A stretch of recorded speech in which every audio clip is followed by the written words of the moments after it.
Welcome to Engineering Influence, a podcast from the American Council of Engineering Companies. This week, we are having our XCOM orientation, and that is when the new incoming vice chairs and our chair-elect come into the ACEC offices and get a download on everything ACEC, from what every department does, what XCOM does, and really just a level setting of getting everybody on board and understanding ACEC National and the Federation, because it's a complex animal, and we want to make sure everybody has all the access to the information that they need. And joining me today is one of our incoming vice chairs, Sean McCone.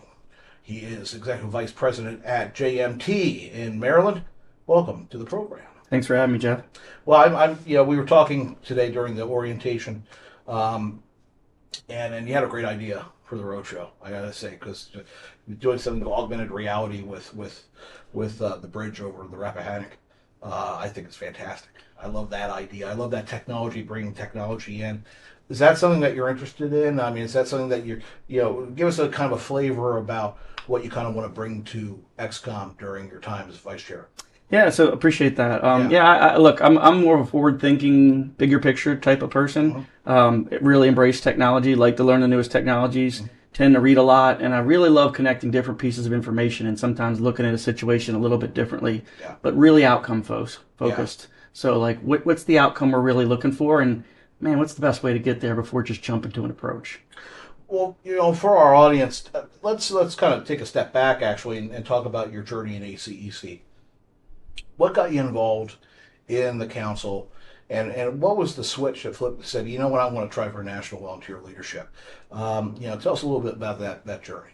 Yeah, so I think for me it originally started back in one of the ASCE conventions in 2001. I think I sat through one of the lieutenant governors or governors for Texas, and he's like, look, there's no civil engineers in politics. Yeah. And I thought about that for a second, and I was like, well, if you're not having dinner, you're on the menu. And so for me, and then I went through our local ACEC MarylandExecutive Leadership Institute, and I sat through, and one of the ones was on advocacy, and one of the local legislators were there, and it just really sparked something with me. I like policy, I like trying to make things better, I like trying to improve things, and that kind of kicked it off for me.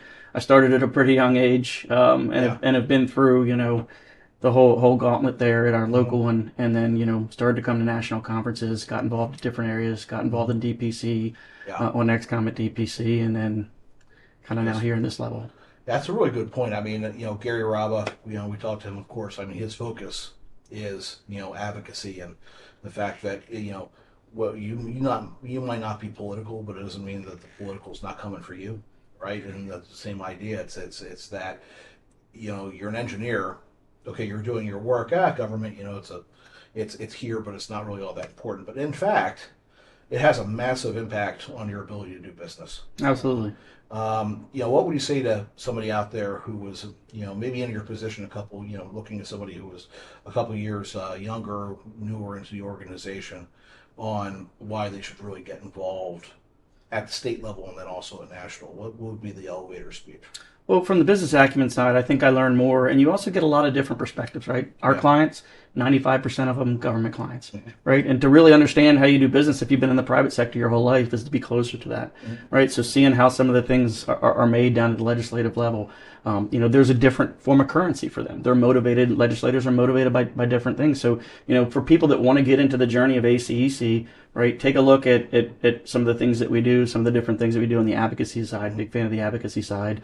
The education piece for ACEC has been really good for me as well. So we have a great team right now in XCOM. Of course, it's going to be just augmented and made even greater when everybody comes on in May. What do you hope is like the guiding thing? What are some of the big issues that you want to tackle and you want to help XCOM tackle over your time as vice chair? The bigger strategic things.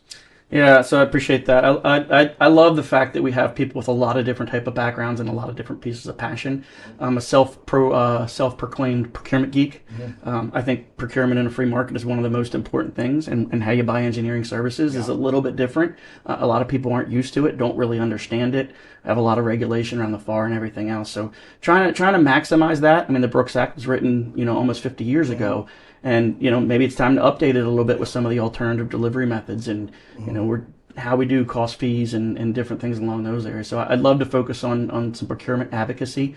I think also just improving in how we do business. I can bring a different sense around technology and how we can apply, large language models and machine learning and a lot of the different things really that, and maybe even blockchain, depending on how we want to do our fees in the future and, designs that we have. We put a mark on them with digital delivery. So there's so much going on right now. It's kind of a fun time to be that. It also needs some leadership. So I'm hoping I can provide a little bit of insight. No, absolutely. I think, especially on the technology side, there's a tendency to run before you can walk.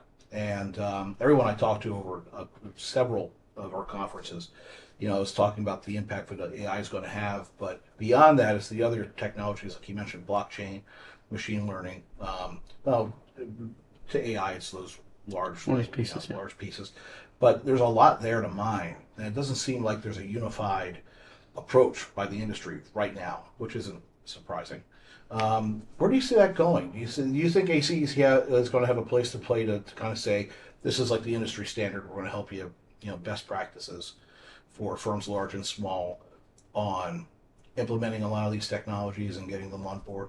Well, I think the first thing to recognize, right, is it's an approach, right? So, what is big data good for? What data do you have? What data do your clients have? What's proprietary? What's not, right? So on the data side, from machine learning, where would you apply machine learning? And larger data tends to do very well with something like that, right? Blockchain, not sure where we fit that in.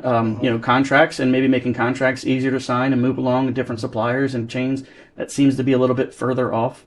I mean, Internet of Things for us and starting to put a lot more sensors in different areas. Yeah. So I think it would be great for ACEC maybe to help educate and advocate, right, on different ways where you would use different technologies that actually make sense.